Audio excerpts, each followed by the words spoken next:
Hi there,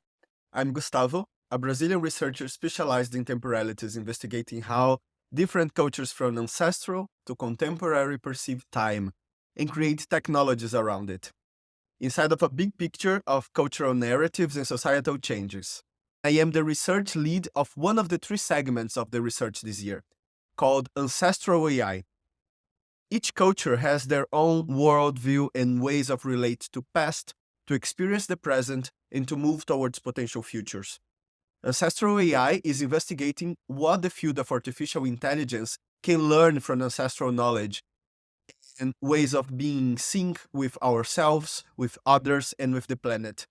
and what it takes to assume the responsibility of being the ancestors of the future with the technologies we create today. These words spark feelings or thoughts on you, and if you would like to share, please reach me on my Instagram messages or on my work email available in my bio that I will be happy to connect on the matter of temporality, design, and ancestral AI.